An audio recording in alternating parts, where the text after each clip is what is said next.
Hello and welcome back. Today we will be doing a starting steps video as Korea, aka Joseon, and we will be both breaking away from Beijing, stealing Beijing, Mr. Steal Your Beijing, and also taking war reps off of them. This is a very, very strong start, which is going to require a little bit of setup, and the main reason you want to be breaking away from them right away is you have to pay them a lot of money in diplopacts, and as you gain more wealth and more income, you will have to pay them more and more and more, and so this is important on this front, but not only this, but also they went from having open borders kind of as their standard to now having closed borders, which means the main benefit of being in their market, siphoning off pops from them, won't really apply, and so we will be going into this. Now, Korea does have a little bit of unique stuff, so for example, they do get the sericulture tech, and they also have the Confucian scholars, which is probably the very best, religious interest group. They have Yangban officials in terms of name, but it's just a unique interest group in name only, but the Confucian scholars are going to be giving minus 50% radicals from standard of living decreases, which is a very, very strong modifier.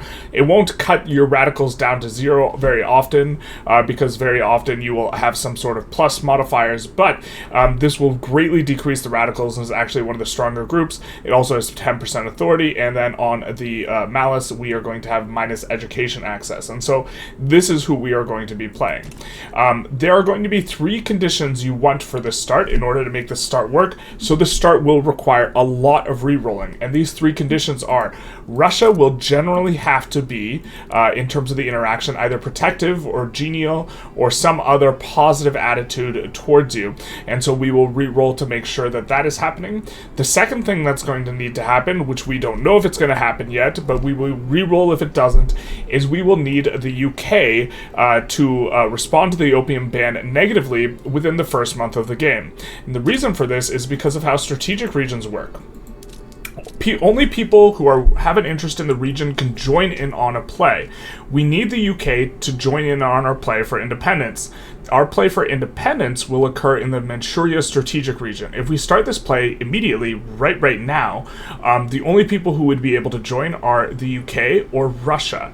And so the reason we need the UK to declare the opium ban at the outset is they will join our war in exchange for something that's going to help them either open the market or get a treaty port. One of these two things they will generally be willing to accept it for. However, they usually get rid of their interest in Manchuria at the very start of the game, which is why they need to respond to the opium ban at the very beginning. And third, and finally, the thing that we will really care about, and this is a little bit less important, you can roll for something else that is maybe good, like a Democrat on the Confucian scholars or something like this, but we are going to be rolling specifically for an abolitionist on the Confucian scholars, because we want to be getting rid of serfdom as quickly as possible and then moving on to traditionalism. It's possible that a Democrat actually might be a little bit better.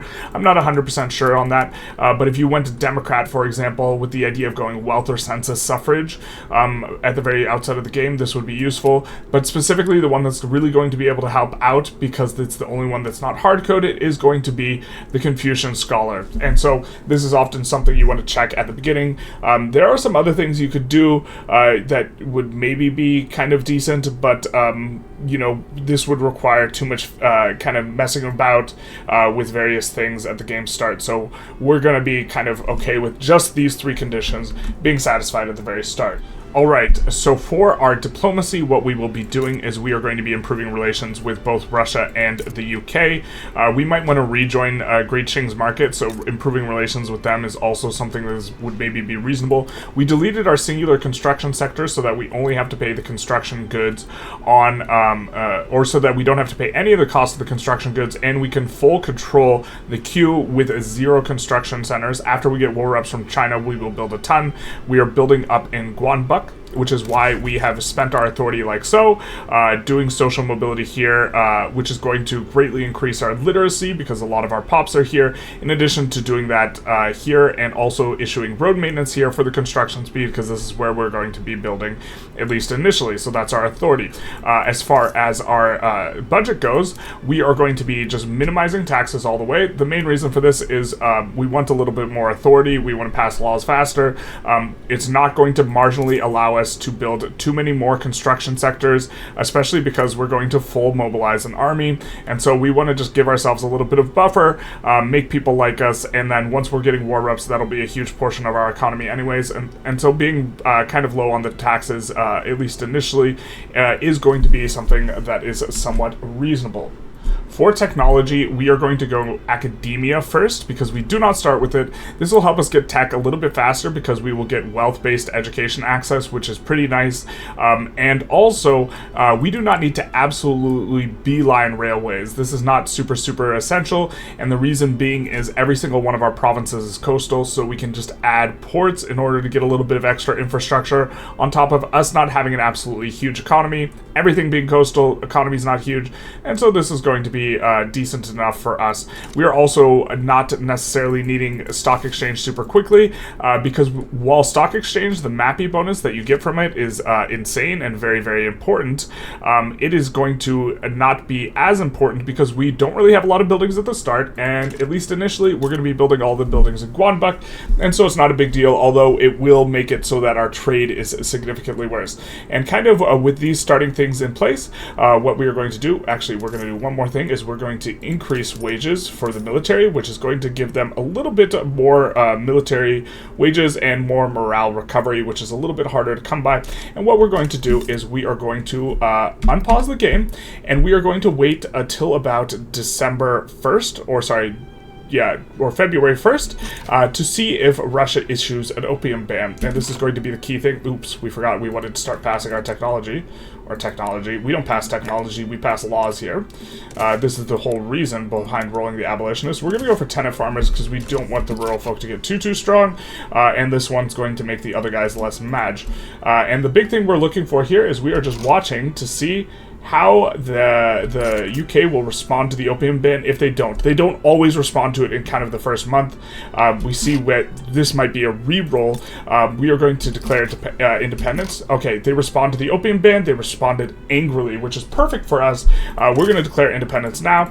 We're going to come to the construction or the queue here, the armed forces we have here for the conscripts, and we can do 43 with the current balancing, and that'll be exactly half. And then we'll do one additional one just in case, and then we'll do the rest are going to be, I don't think we actually want to do cannon artillery. I think instead we would prefer to do cuirassiers, but since we have, this is illegal because we have peasant levies, so we will do cannon artillery. But once we get off of peasant levies, eventually, we wouldn't want to be using cannon artillery over the cuirassiers, which interestingly are a little bit stronger. And so we'll do this, and we will also mobilize, or we will declare independence. We did. They say no way, and then we will mobilize and raise the conscripts. We won't put them on the front so they don't suffer attrition. And now all we need to do is wait. And hey, look, this is actually a little bit rare. Usually Russia's not willing to side. We're still going to side with just the UK, I think, or look for just the UK. But Russia will be could, unless Russia will side for significantly less maneuvers. But I'm thinking we will be interested in this. So transfer states, we're not going to do that. War goals, conquer state. Let's see how many maneuvers this costs.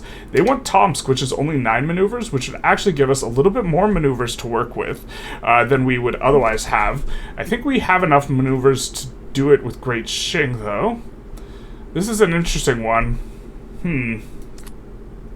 I think what we're going to do is we are going to sway in the UK anyways, but swaying in the other guys would be reasonable, which will also reset our attitude with the UK here. Instead of them being disinterested, they will instead be interested, and so we're going to sway with war goals, specifically Take Treaty Port.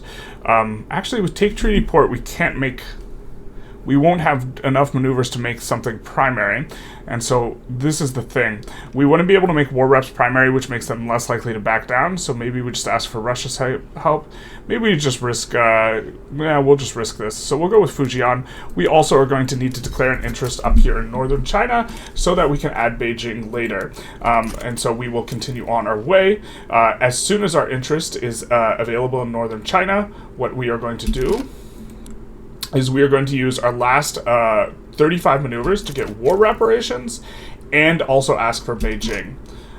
We will get ready to recruit up any guys. We will prefer anyone who has a defensive stance, but we'll settle for this. Delaying tactics will be fine. And that should be fine. These guys have enough of capacity or command limit to be able to support this. And then once we have an interest, we'll just assign them to the front pretty soon here. Once they have an interest in North China, we will be able to put in Beijing and war reparations. And the thing I was hoping for is open market only takes 20 maneuvers. We are using the exact amount of maneuvers that we need. And so it will put us in a little bit of an awkward spot. You see we have 0 maneuvers. If they were to back down, which would maybe be the reason to do this with Russia, if they were to back down here, we would probably just because we're at the very opening salvo here. And all you need is 1 British army of like a 15, and then you can defend just fine for handling this war. And so this is going to be good for us. Also nice that we rolled decently on the first thing. And so it's just a hope that they don't back down. And we will see that in just a moment here. And if not, what we will do is we will just defend initially for a little bit, and then start pushing, and we will put as a strategic objective Beijing, but we will be getting Beijing, a combination of Beijing and war reps. They back down. So we will restart and do this again, and hopefully we will be able to sway in with open market, because when you sway in with open market, then you can make the war reparations primary, which makes them less likely to back down. So we'll be right back at it again. Alright, so we tried to offer the Xiaozhou Treaty Port instead. In our testing, Xiaozhou Treaty Port, they didn't back down to this once before, and we've done this a couple times now, and so we'll see if Xiaozhou just goes in a little bit better than Fujian. They kind of back down at 95%, and we have ourselves a war. And so this is going to be fantastic for us. UK also sent a little bit more than the 15 stack or the 17 stack. We delayed putting on the front for longer, so maybe this is why they did this. But we will just be defending for a hot minute, wait until we have, maybe 70 guys conscripted up, and wait for, these guys to get shredded a little bit, as they will in these battles. If we take a look here, they will just get really, really crushed. They are going to have malices here, and so we're just going to wait for a couple of battles to go bad for them before we switching on to being positive. Unfortunately, we do roll low in kind of a couple of these events, getting 2 setbacks early, which is a little bit of a vibe, but we could go for consider going for homesteading or something else that these abolitionists will enjoy, probably homesteading, but we'll see how things shake out. Perhaps again a Democrat would be better. I still think a Democrat would be very reasonable, but we're just trying to get off of this the serfdom business as quickly as possible. Alright, so we've swapped pushing, and this is going to be over fairly quickly. Beijing has just been occupied. They are willing, or they're starting to tick down at an extremely accelerated rate. We of course will want to enforce everything, and it'll just be a few ticks, and then we will be getting Beijing. And I just wanted to emphasize why Beijing is so good. They have the Forbidden City. Here, let's see, they will accept this now. Big nice for us. And now, if we take a look, we should be getting 31k. That's a whole lot from diplomatic pacts. Our guys stand down, but the reason Beijing is so good, or there's going to be several reasons why it's so good. The first thing we, of course, will build here is going to be a port, and we will rethink some of our edicts here in just a second. So instead of promoting social mobility here and here, we're going to promote it here. We are going to do violent suppression here, and we are going to do road maintenance here, and we will be building these 2 states, at least for the short term, and we will be floating a little bit less, but the extra float is just for enactment speed. This is the reason we're doing it, but this is going to be the pride and joy of the getting Beijing, which is going to be the 50 authority, also the 20 legitimacy from including the head of state and government. This is going to let us do a lot more stuff in regards to our laws. It's a very, very strong building, and we double our population by taking this, and we don't discriminate against any of these Han Pops, which is going to be absolutely spectacular for us. This is not discriminated against in where we are living. So if we take a look at some of these peasants, we can see that they are accepted in Joseon. So this is going to be very strong. We will want to incorporate right away. This is going to be nice, but we can turn off their use of paper, which is going to be fine, and we still have plenty of authority left over to work with.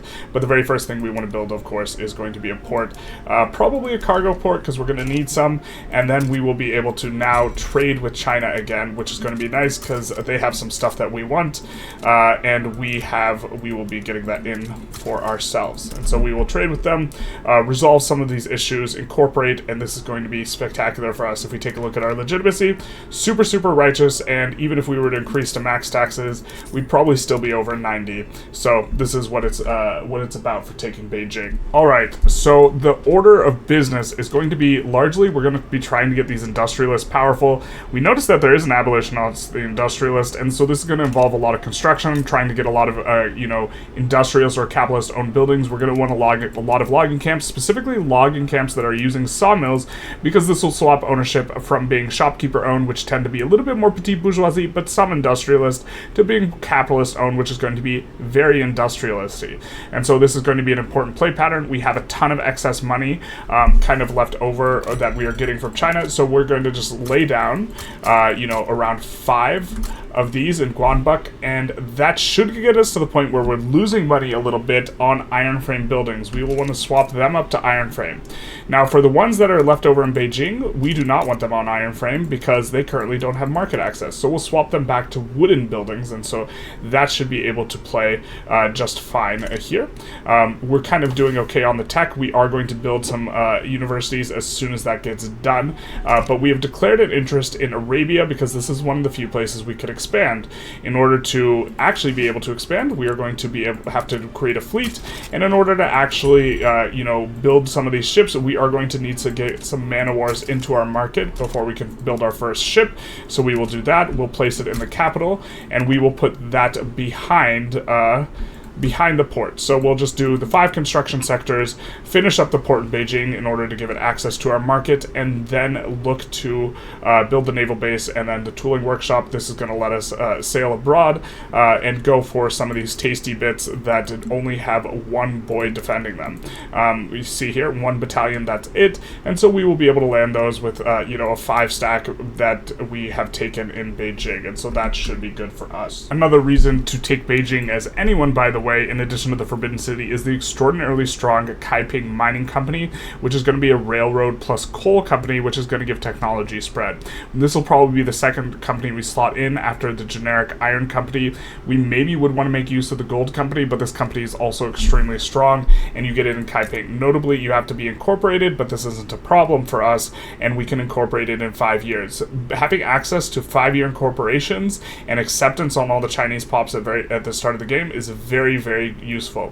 Now, with the new migration mechanics, we will have to form cultural communities before we can get intermarket migration, but once any of these spawn for Han, we will be feeding a ton of pops into there from Beijing, because we have 15 million here, and we do have, unfortunately, some unemployment. We also went out of our way to declare a bunch of rivalries against kind of nobody so we could improve relations with, the 3 main GPs that we have to be concerned about, which is going to be Russia, the UK, and France, and as well as, kind of improving with Qing here. If we take a look, we can take a look at some of the ones that we've, declared war or declared rivalries with. It's going to be Jabal Shamar, Hejaz, Trucial States, Kathiri, and Lahej. Not any sort of major player, and if these guys join against us when we go after Bahrain, really not going to matter too much at all, so we'll be super fine with that. But in doing that, and in addition to floating some more of this Diplo, we will be able to get more infamy decay.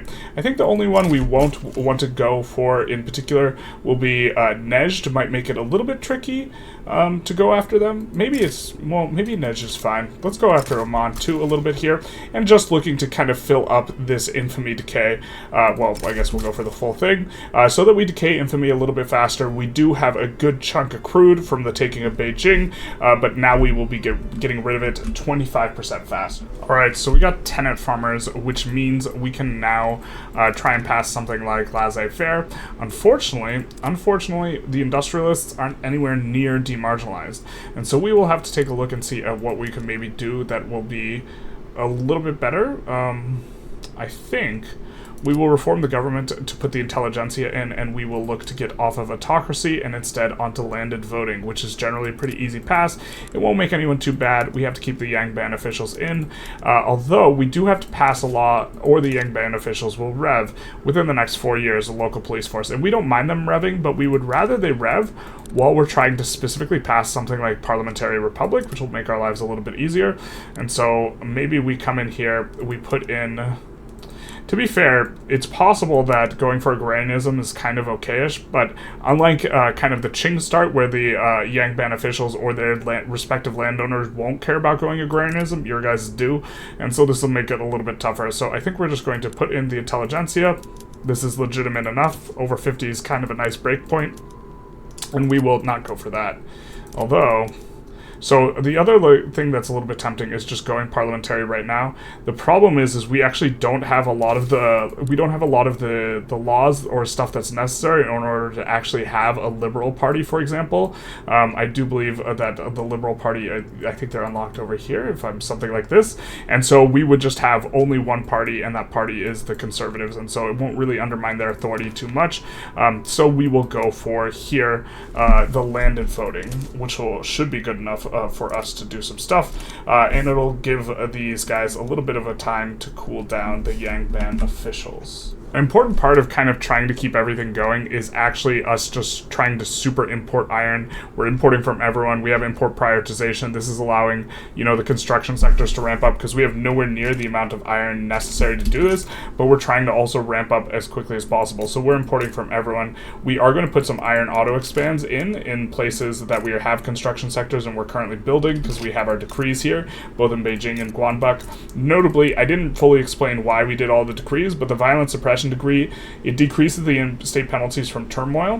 One of the state penalties from turmoil is minus state construction efficiency, and so now we have minus 16 because the malice is halved, and then we have an additional 10% state construction efficiency here, so we're only getting minus 6% state construction efficiency here in Beijing, which is one of the reasons why we were able to build that port so quickly, which is essential for connecting these guys, because now we can employ up. We, of course, are having huge problems with the iron, but we will get there eventually, and the stuff that we have in the queue is kind of either iron or construction sectors here, or this will be kind of what we do moving forward. In fact, let's actually put this at the bottom here. The tooling workshop in Guanbuk's probably not as important, but we will also have our one little boat here, the one little boat that could, which is going to be enough for us to land Bahrain. And instead of subjugating Bahrain, what we're going to do is, if you currently have a subject, you will not be allowed to join someone's customs union. We want to maintain some flexibility, and so while making them a tributary is definitely going to be reasonable,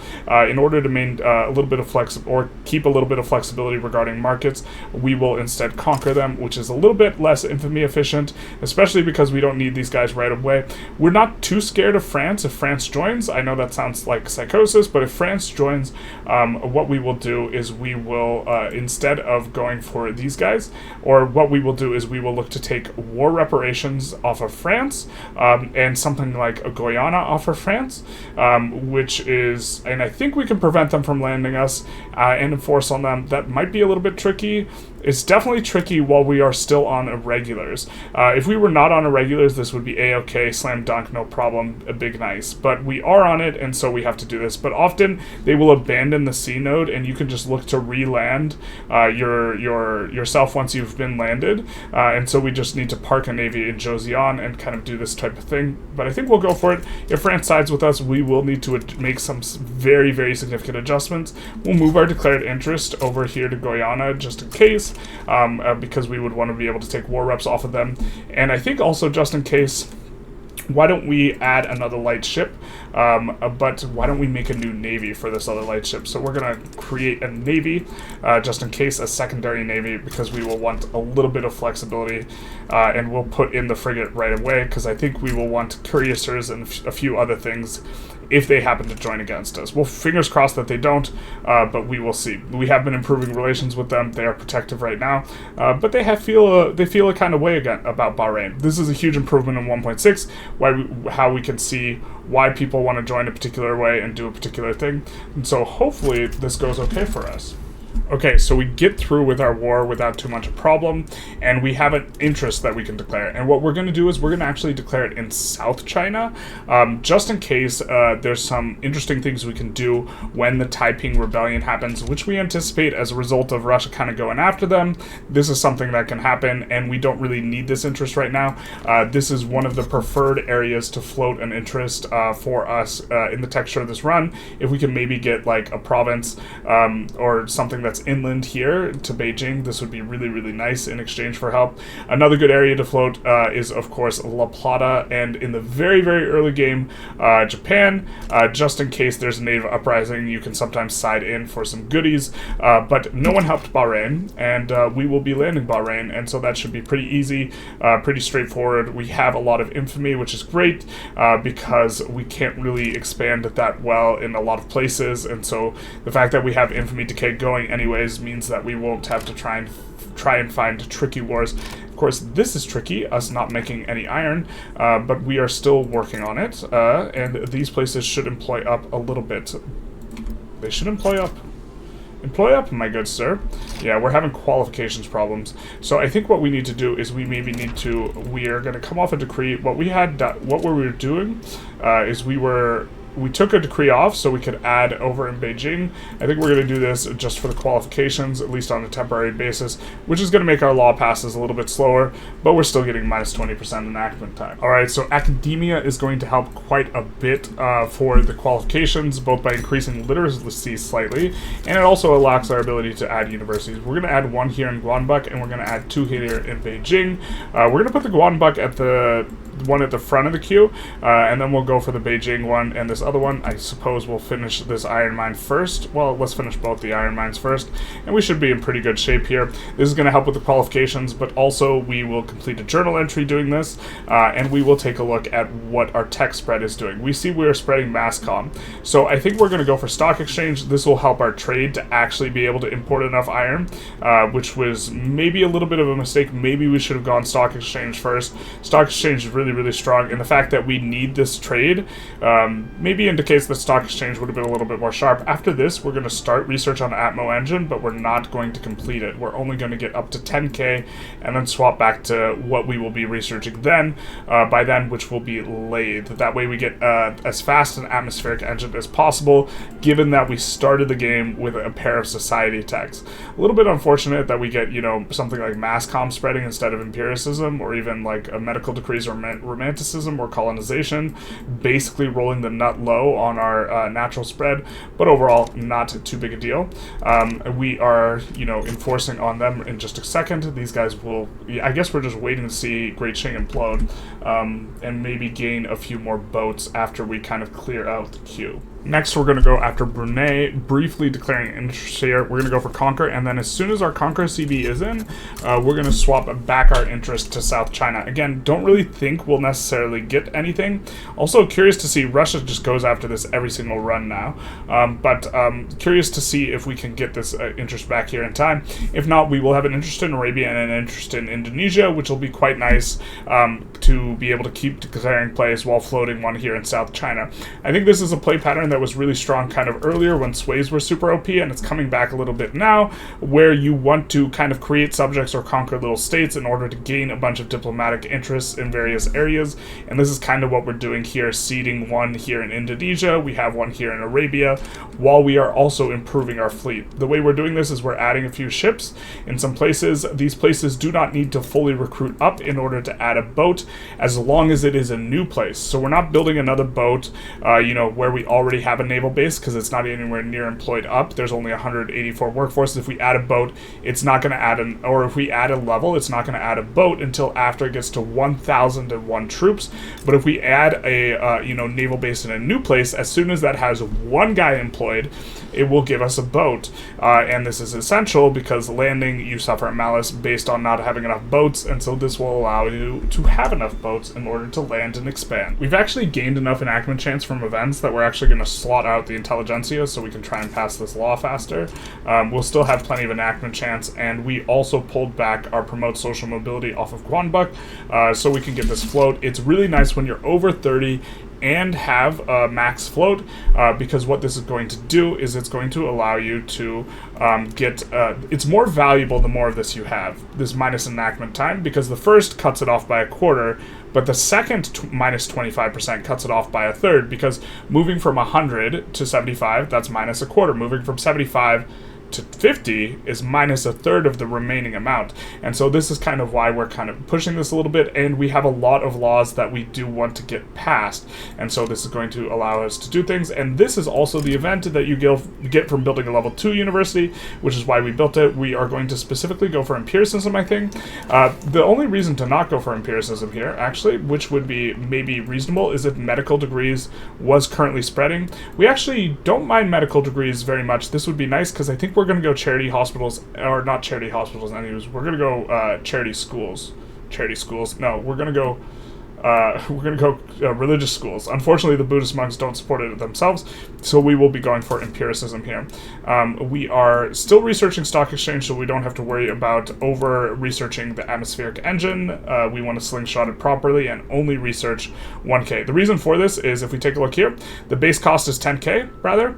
We want to research exactly 10K, or just under 10K, and then finish the nat spread stuff, or finish the lower level tech, because the unresearched technology in the earlier era, being both lathe and cotton gin, this malice just goes away if you research these. So we will research this up to 10K, then research these two, and then atmospheric engine will just finish instantly. This is the game plan.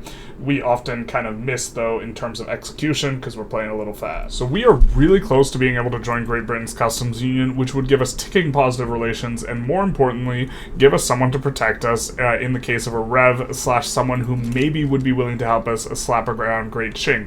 The thing about getting into the customs union is it'll make it a little bit harder for us. Well, actually, no, we'll still be able to get recognition, and so I think this is worth going for, and it's only -4 in terms of how far off we are. And so what we're going to do is we're going to try and intentionally increase volume of trade with them. We see there's also this -20 modifier. The British market is not adjacent to ours, and so maybe we take a look around for and try and see if there's any spots we could go for that are adjacent to the UK, because if we did that, we would be able to get that adjacency. Why is Trucial Coast not giving us an adjacency? Are you not a subject to the British? That's a little bit of a curious one, but we'll try increasing volume of trade with them first, and then if we can't increase volume of trade with them, we will try and see if we can find someone who's adjacent, like maybe someone like Zulu. Zulu's going to be a little bit too hard to land, though, because we only have 5 boats, and so we can't bring our full army to bear upon them. And so, I mean, maybe it's something like, yeah, going after some like little snippet here, like we attacked Denmark in order to take that little thing, might be something that's like reasonable, but before that we will try and just increase volume of trade, largely by taking a look at what, do we not have, we already have a trade route. That's the reason. So, which is one of the reasons why theirs is so expensive. And so we'll try and see what we could do with various imports and exports, just trying to increase the volume of trade between us. Okay, we decided that we're actually going to join Russia's market instead. There's a few reasons for this. One is going to be, maybe, I'm not entirely sure how inter-market migration is working in patch 1.6. We're still keeping a monitor on migration. It's on the cultural communities mechanic. We're not talking about it too much, but we're not sure exactly the process in which it works. So this is kind of thing one, in which case, if we are going to get inter-market migration from people who are discriminated against, which seems to be possible now, Russia's actually going to be a little bit better for giving us more pops, but also we can use Russia to maybe try and get something done in Qing, and they are maybe going to be a little bit more helpful versus Qing because they share a border, so they definitely will assign to the front, and so and they're willing to accept now. Most importantly, they're willing to accept now, so we will owe them an obligation, or we will do it without owing them an obligation, and then we will continue to kind of make some of our moves. This refunds enough bureaucracy so that we're not in a deficit anymore. We can, kind of import from some various people, and now we have a lot more options because we are in the Russian market. So overall, this is going to be a little bit better. We were importing some of this. I think we'll just import it from someone else instead. The British market's just fine, and we will continue on our way expanding. We're going to go after Sintang, and we're going to still conquer, which will give us more flexibility, mainly because gold can appear in Sintang, and if gold appears, we would want to have it kind of on an immediate basis.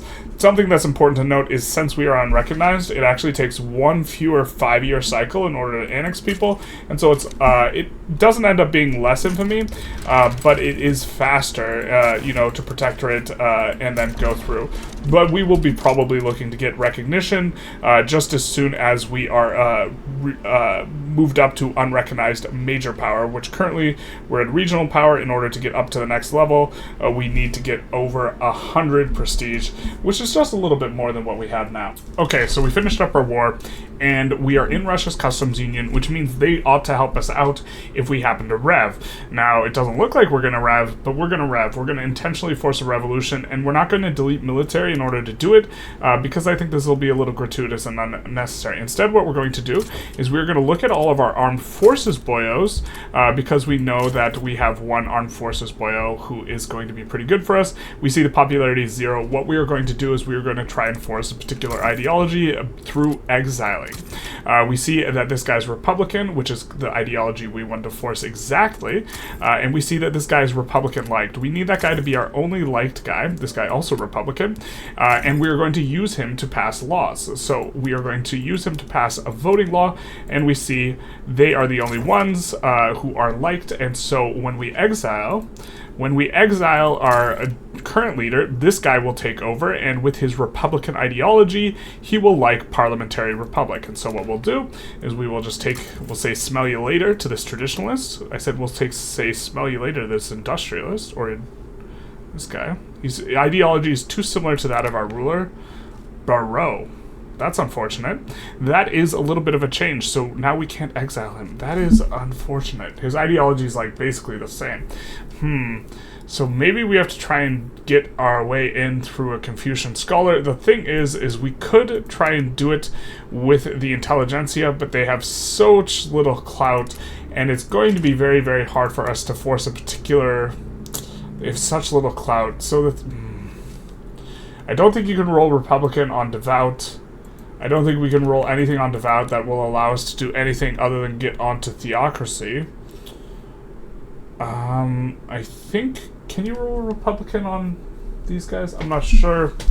That's unfortunate. So the thing is if we just reform the government, we go like this. First of all, we can't even start to try and pass a law, but we're definitely not going to be able to pass the thing. We might just have to wait until post-election. The problem is there's no liberal party, so the Intelligentsia is not going to do very hot.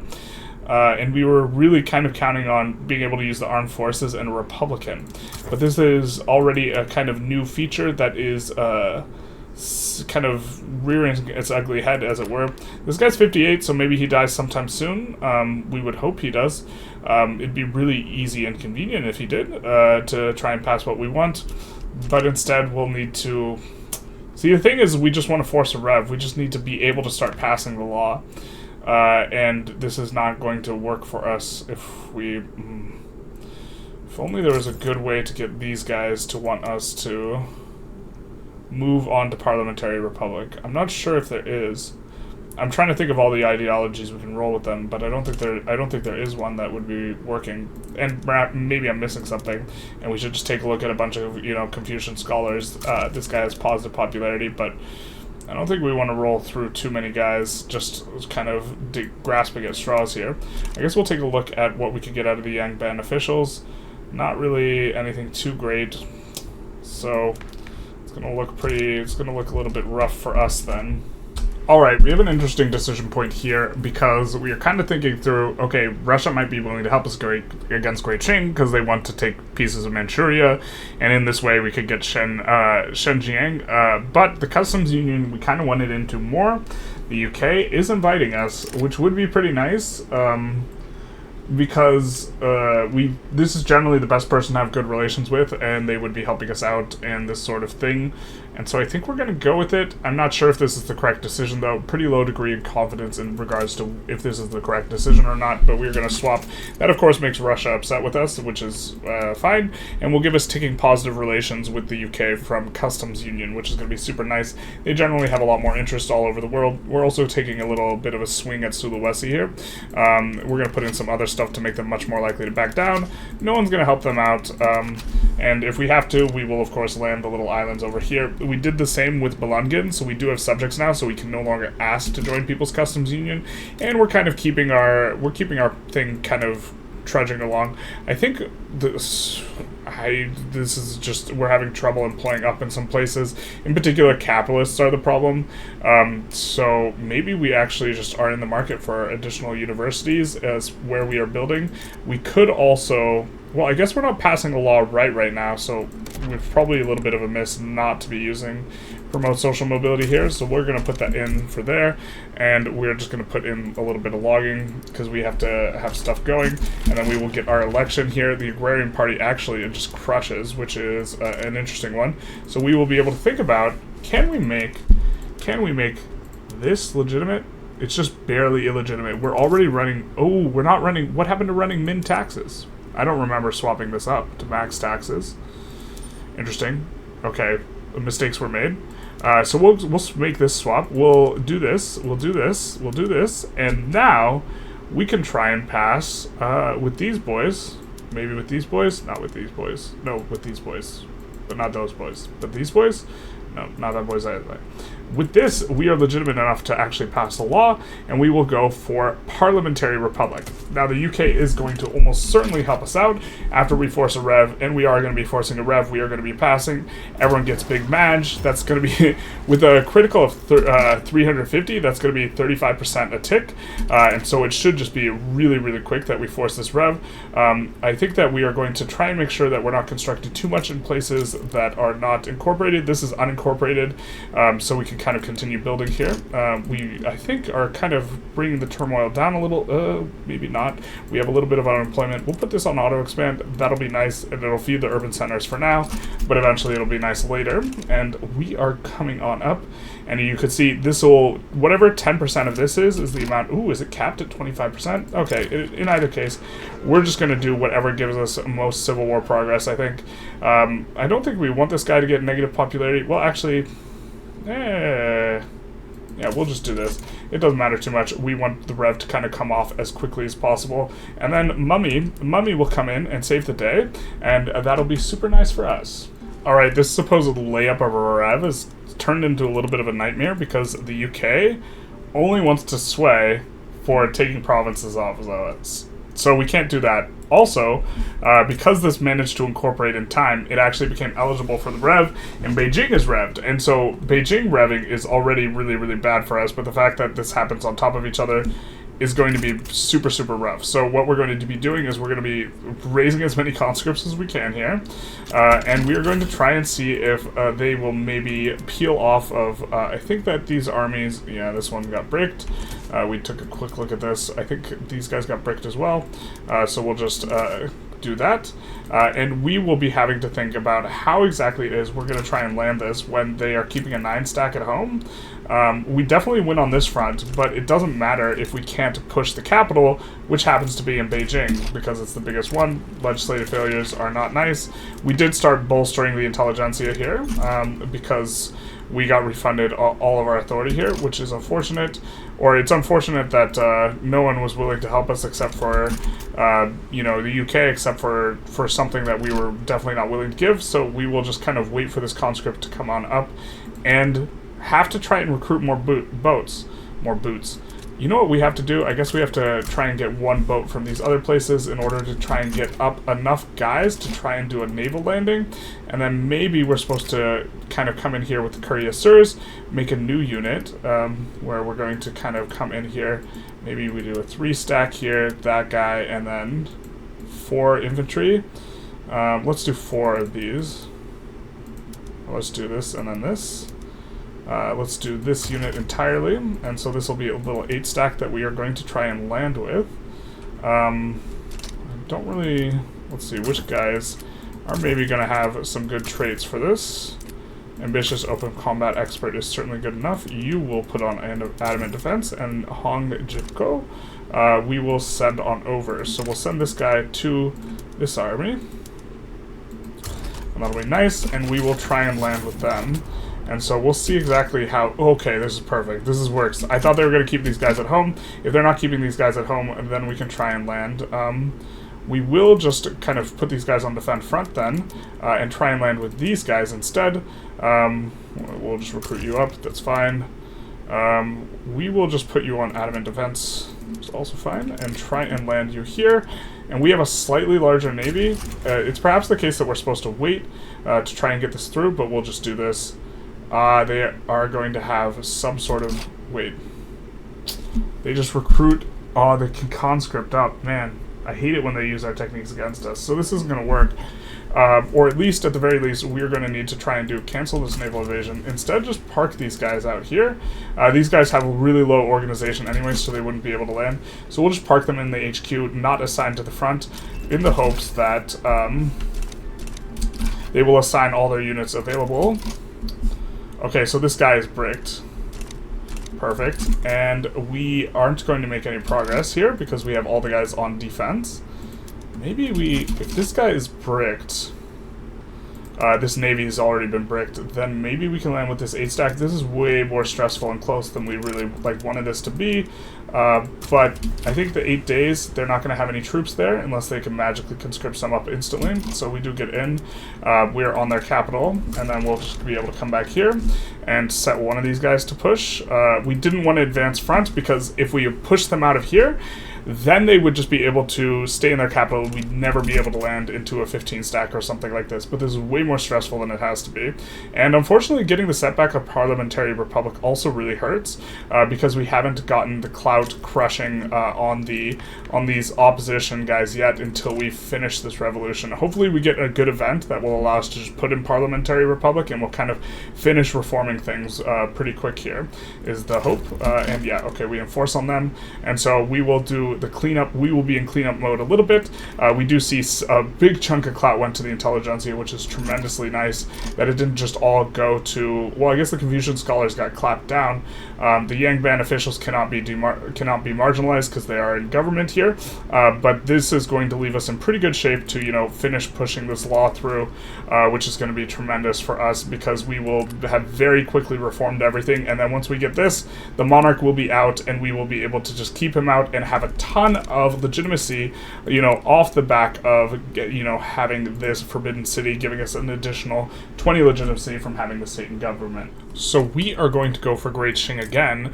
We have good relations, but we can just try and open their market. We probably won't enforce open their market, but we saw that the UK would be willing to join in such a play, and so we will be able to sway them in such a play. And so we waited until our infamy ticked down a sufficient amount where we could kind of go after, instead of going after, and we're going to mobilize with some guys, raise up some conscripts, instead of going after, this will be a key to take because almost certainly their war goal is return Beijing. It is.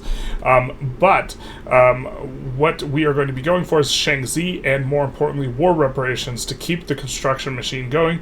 We have dropped down taxes to super low levels. The reason being is we are trying to get Parliamentary Republic to tick a little bit faster. We might come off of this. It's incurring a lot of debt. This is maybe a bit of a problem, but it won't be a problem if we get war reps. And so this is what we'll be going for. We'll be giving whatever they want to these guys. Oh, transfer states. This is not ideal. Let's see if we wait a little bit. Sometimes they're willing to accept different things based on the day of the week. Or not the day of the week, but sometimes they change their mind. Sometimes they change their mind. Please change your mind. Become subject. It would become subject be so terrible? It kind of would be. Kind of not in the spirit of the thing. Is it? They also might just sway to our side naturally. But let's try and mobilize as best we can. Something if we were to, well, we actually just categorically can't win a 1v1, so we need their help. We saw that we interpreted that as them being willing to join us just kind of normally, or just naturally, and okay, here we go. We can give them an obligation. And so this will work. We interpreted the plus sign as they are likely to side with us anyways. It looks like we could sway with obligations. Maybe that's because we now have mobilized, and so their impact is a little bit less. And so we'll sway them with an obligation. Qing will almost certainly put in, the treaty port on them. We want to give them a little bit of time to... we're going to wait until escalation continues after 5 days, and then we're going to put in war goal. And we're doing this to give Great Britain a little bit of time to get to this front, and then we're going to wait 5 days, and then we're going to put in a war goal. And this is going to be on Shaanxi, which is without a doubt the very best state that we could take once we've taken Beijing. And then we are going to put in this. We're going to make this primary, so it's less likely they back down. We don't want them to back down. And then I think we will be in decent shape. We got a couple of little squads that we could use for landing, try and get a little bit cute with it. And we have this fleet, and so, but they, I believe, will still be having a malice from the very start of the game. They'll be just kind of running out of it. With Qing, also they might pop Heavenly Kingdom during this battle, but this will probably be the last time we can abuse them in this manner, and so we're going to be trying to get, you know, Shaanxi and this. We are up to 30 infamy. We do have to worry about Great Britain maybe being mad at us after this, so we're going to improve relations, trying to make sure that they don't want to thumb our pie, and we will continue on our merry way. So they are having their HQ, or they're having their capital in the southern China HQ. Looks like they have a little bit of a squad defending against it. So what we're going to try and do is we're going to first try and land here to link up our two armies, or our two fronts. And it's in the North China HQ, which is less likely to be defended. Ugh. Please, sir. Not the Navy. I'm not sure if we win that battle with the Navy, so we have to keep an eye on that. And it looks like we'll just barely get the landing in here, or we'll barely get progress on the landing. 32%. And did we just get clapped? Did our Navy just get clapped? Our Navy might have gotten clapped. Our Navy got clapped. Okay, so I guess we'll be waiting for Big Mummy to send over, you know, her Navy to kind of beat them into submission, and we will just be looking to try and hold on for as long as we can. We do have this Rev brewing. That Rev is a little bit not so nice. Wow. We have a Democrat?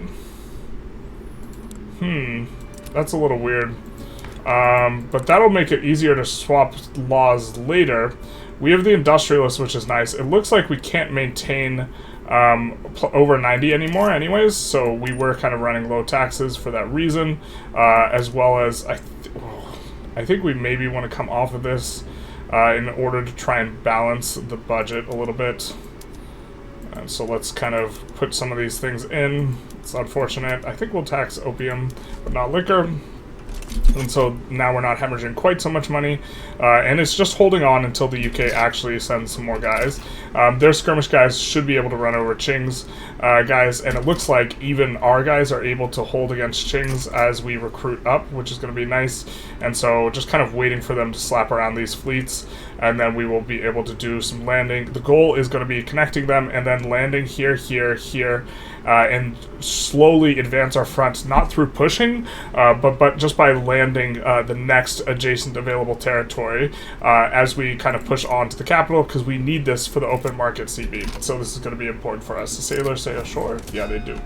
And so, big nice. So we actually, unfortunately, mismanaged some stuff a little bit here, where if we had taken care to decrease the cloud of some of these guys before this and maybe slowed them down a little bit more, we would be able to pass Parliamentary Republic, but we actually have to pull off of it. The reason being, this is guaranteed going to pop, and if this pops, then we can get enforced on, because their war goal is Beijing. So if we lose Beijing, because Beijing is part of the revolution, we can't enforce it. So we actually have to not pass this, which just like hurts so bad because we're so close to passing it. But we will get another chance later. However, the very, very intriguing Yangban officials who have Democrat for whatever reason don't care if we go universal suffrage or anything of this sort. So I think what this makes us want to do is we want to go for something like a census suffrage while it's basically free, because nobody cares.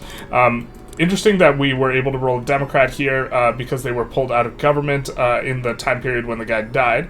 But this is going to be super good for us because once we're on census suffrage, then it'll be much easier to deal with these guys again later. Our other option is to try and pass laissez-faire right now, but I think that this just leads to a rev, or leads to the rev continuing. And so I think we're just going to go census suffrage here. Kind of a weird sort of interlude. We are doing okay-ish with regards to trying to land these guys, doing the things, making the moves. Ooh, they're just at the Yellow Sea? No, we want you to land, my friend. We want you to land. Now, it doesn't really matter that this only gets in if there's no resistance. If there's no resistance, it guaranteed gets in. But it looks like we're pushing in either case. They're pushing this way. And so it's just going to be a bit of a slog war. But that's okay because we have plenty of infamy. Not too big a deal. It looks like these two are connected now, so it's just a singular front. It's a singular, very large front. But they are correctly pushing towards the right HQ, which is really nice. It's just unfortunate that Southern Antwi is so far away, and we just don't quite have the naval resources to really force landings on particular things. Looks like our navy got clapped at some point. Oh, nope. We just failed the landing. Maybe we could land here? And, I mean, there's, like, not too much that happens. Oh, let's not land with this guy. Let's land with these guys and see if they can get anything done. I very much doubt this works, but maybe they're freaking out over actually getting pushed out here, that, you know, something happens. We have this election coming on up. Looks like polling data is looking pretty good for the Conservatives. But this is fine because census suffrage, they don't care if we pass this because we have a Democrat, which is probably what we're supposed to roll initially. Oh wow, looks like we're really starting to push in here. Now, this is going to be maybe really good for us. We'll see exactly how that shakes out. I think we'll take the paper through, but yeah, this is just, okay, there's only one more province and then it's in on the capital, so that's going to be nice for us. Alright, so we are ready to enforce here. We actually don't want to open up their market, although opening up their market, maybe we are supposed to increase turmoil here to maybe give us a chance of getting some mass migrations because we accept their pops. Something like this.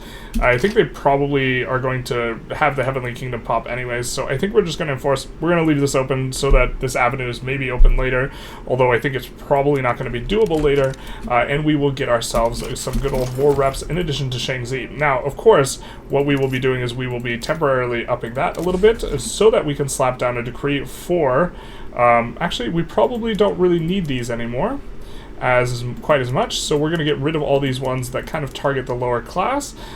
We do want to pass laws a little bit faster, because we could use some laws a little bit faster, so we'll do some of that, and then we will put in promote social mobility here in Shaanxi as well, which is going to be really, really nice. I guess we could, if we wanted to build there immediately, we could put down violent suppression, and maybe we should.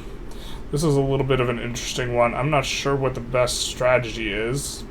Maybe we're wanting to build here kind of early, but the reason we're putting down our edicts is because we have so much pop in both Beijing and Shaanxi, 15 mil here, 15 mil here, that between the two of them, that's 2/3 of our country, or even more, no, yeah, 2/3 of our country, roughly speaking 2/3, and this is going to overall give us a tremendous amount of literacy. This is why our literacy has been cranking up, and since it's just in between, just a very small amount of states between the two of them, we're going to be doing it like that, and so we will make sure that they're on. Yeah, they are. We still have, if I recall correctly, we still have these guys on government. Yeah, we still have them on this.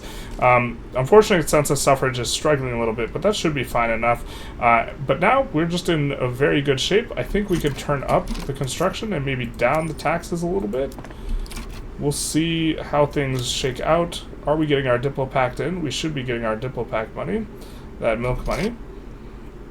I guess maybe we're just hemorrhaging so much in interest as well.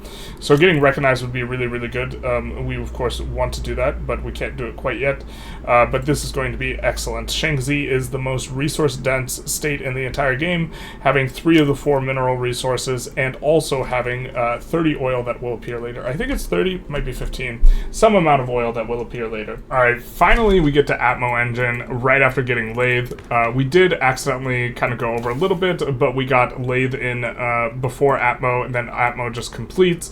I think we will be going for railways next straight away, but this is going to be so big for us because we actually have a ton of mines, relative to everything else that we have, and this basically just doubles the output here. It does require a little bit more inputs, and that's fine enough, but this is a very, very strong PM, and we will be turning it on everywhere. But also, very importantly, these are going to move from being merchant guild owned to capitalist owned, so the thing to watch here is this guy, he's like, meh, don't hurt me.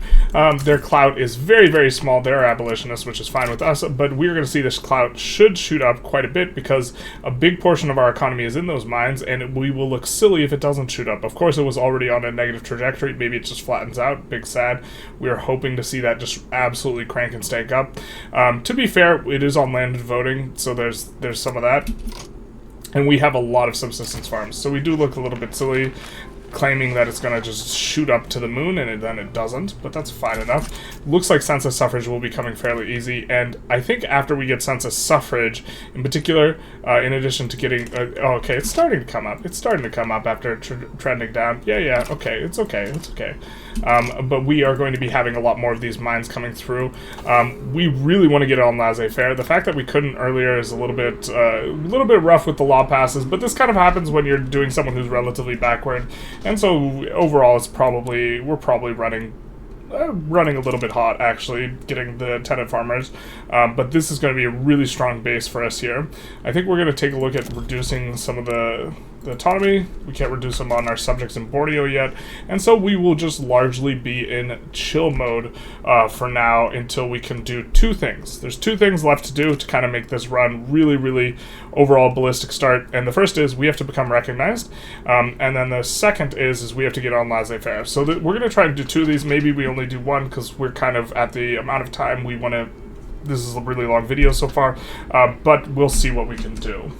Okay, so we see that we're making money, but not only are we making money, our investment pool is growing, which is not quite something we want, especially on traditionalism. So we're going to add a few construction sectors to the queue, even though we're in debt and we're trying to get out of debt, with the idea that we want the investment pool to at very least be neutral or slightly draining being preferable. Once we get on laissez-faire, it should be a really strong pop-off, but this will allow us to construct more buildings. We're going to be going after Gaza here, hopefully at the end of this, and at the end of this primarily being when we roll up line infantry, we will be able to go for recognition on France, I think, is going to be who we declare on.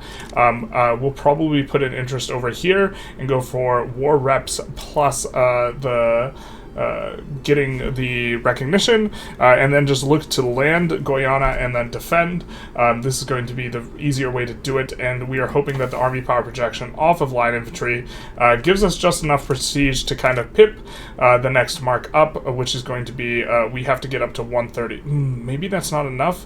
The other thing that we can do is we could also increase military wages that a little bit in order to get a little bit more prestige, because we get a prestige from army power projection, but I'm not sure how much of that we are actually getting right now. So if we hover here and we see, we look at our current prestige, we can see what it's coming from, and we can see a lot of it's just coming from GDP, not really much from army power projection, so plus 30% on that is really not going to move the needle.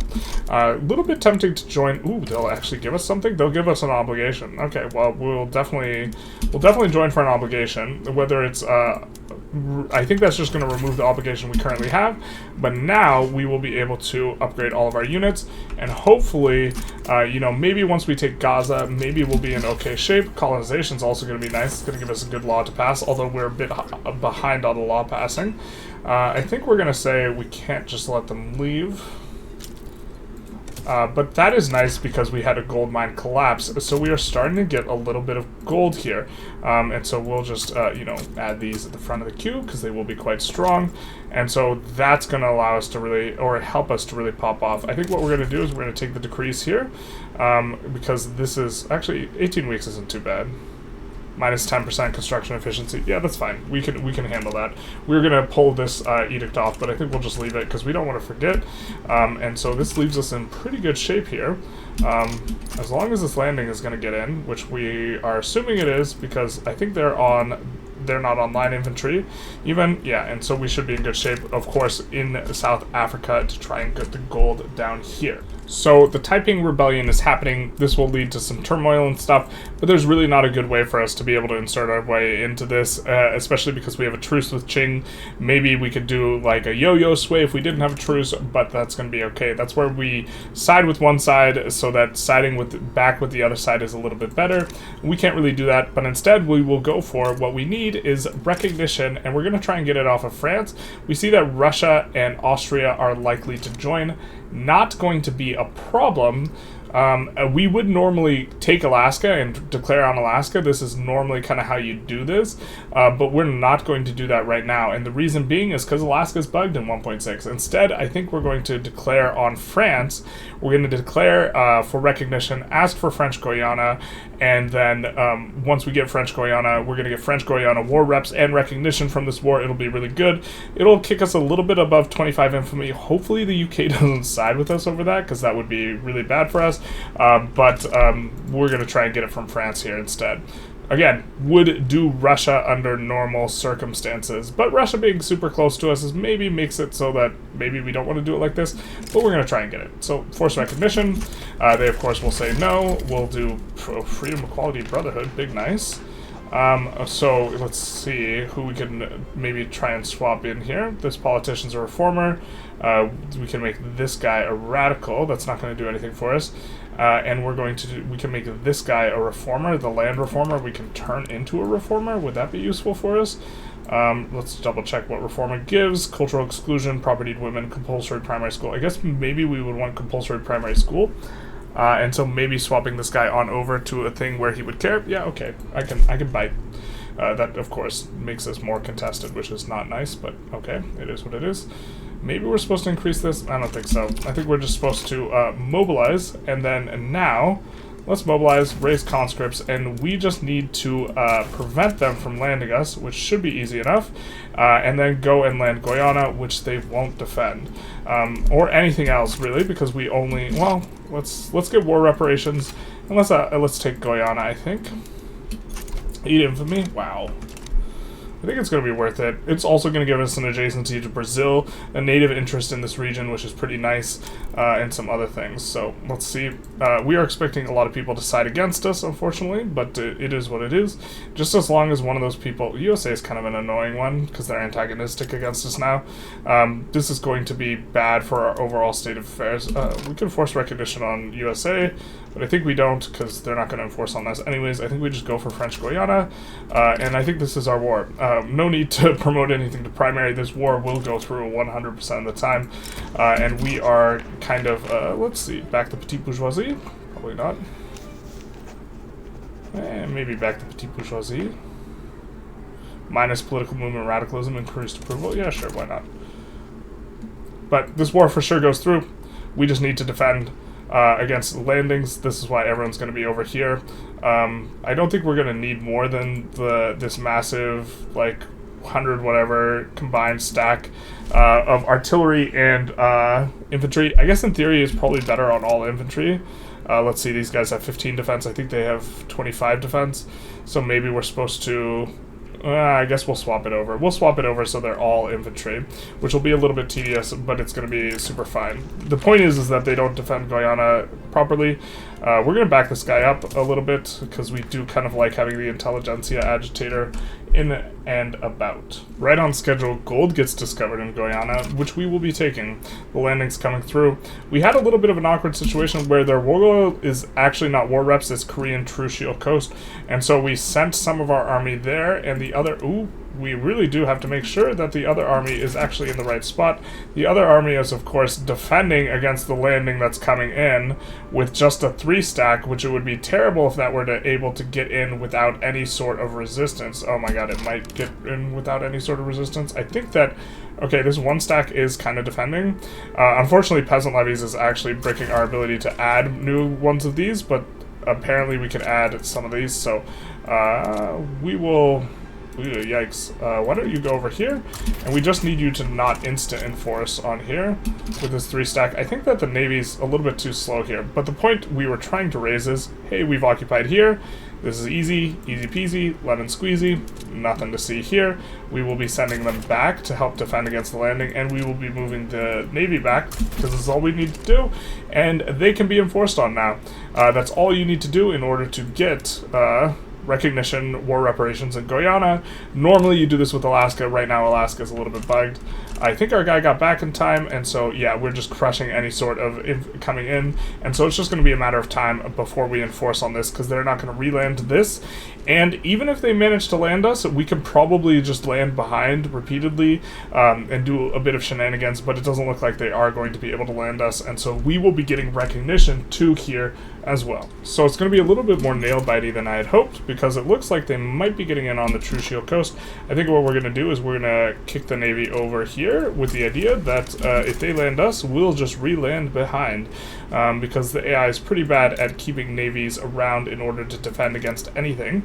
But it does look like they're getting in slowly but surely, and by slowly but surely, I mean just kidding, we're so handsome, and we are very good at defending.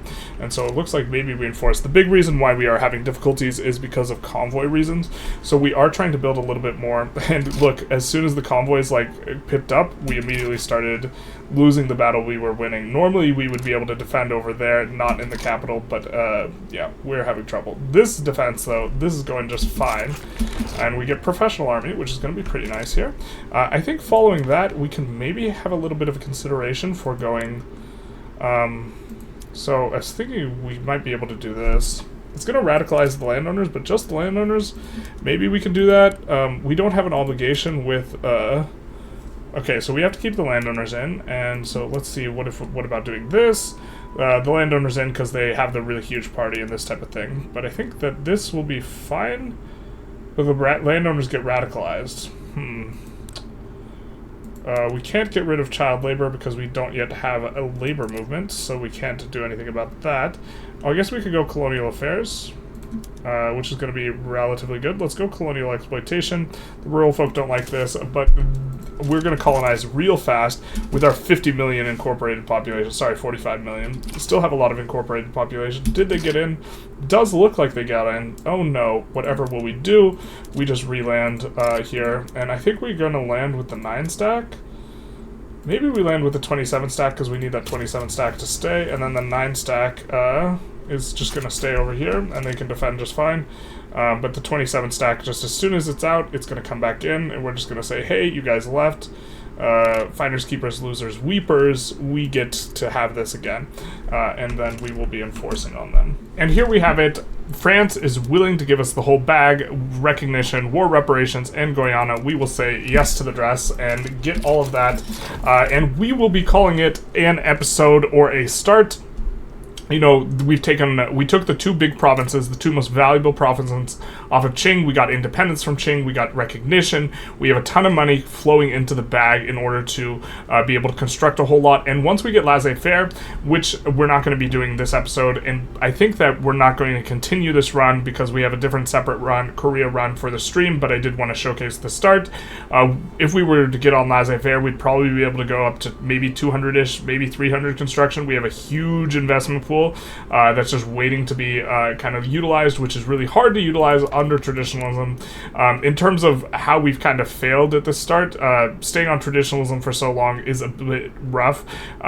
We got some weird things like getting census suffrage super early, but on the law passing front overall, maybe a little bit underwhelming, but on the being able to beat up Qing twice and take a bunch of their stuff and use a bunch of their money to build stuff, it's gonna be pretty strong. And I think the strategy it's going to require a bit of re-rolling for the initial strategy where you declare on Qing at the very start and then use the UK to beat them up, but I think it's going to be incredibly consistent, and I think it's going to be the way forward to play as Korea, who, by the way, we didn't really emphasize like why Korea is great to play or fun to play or this type of thing, and we maybe should have. They have really great resources, they accept Chinese pops, and so they're a great nation to play tall on, especially with the way new migration is looking. I think that if with this core of 7 territories here, we can be pretty aggressive with using the greener grass campaigns in order to make these places just flood with pops. There's also an enormous amount of resources amongst these 7 states, with Beijing having a solid amount of resources, as well as Shenzhen being the best resource state in the game, and so this is going to look really, really good for us overall. And then I think that, you know, we could even think about, you know, staying on cultural exclusion, national supremacy type, or not national supremacy because we need to accept Han pops, but, you know, we could even think about staying on state religion for at least a little while. The Confucian scholars are a really strong interest group. Minus 100% radicals from standard living decreases. We never activated this, but this is a very strong modifier. And so playing around this is something to do. And a way to go. We would probably be, like, in terms of laws, looking forward, looking to pass, once again, try on colonization, as well as try on to move on to religious schools, I think, is going to be where we would want to go. We definitely would want to get on to, is there 2 education systems there? No, I just don't have eyes. Getting on to public health insurance, a little bit difficult, because these guys don't care at the start, the Confucian scholars. So this is something to note. But anyways, I hope you guys enjoyed this starting steps video. Again, we probably won't continue unless there's an overwhelming amount of people wanting to continue from here, because we were doing a Korea run on stream, but I did want to show the start and show how you can very, very consistently break free of Qing, take Beijing, and then be in really good shape with both their company as well as, you know, the Forbidden City, in addition to the Kaiping Mining Company being extremely strong. Anyways, hope you enjoyed. Feel free to like, comment, subscribe, do the YouTube algorithm stuff. All that stuff does help out. And other than that, have a good one.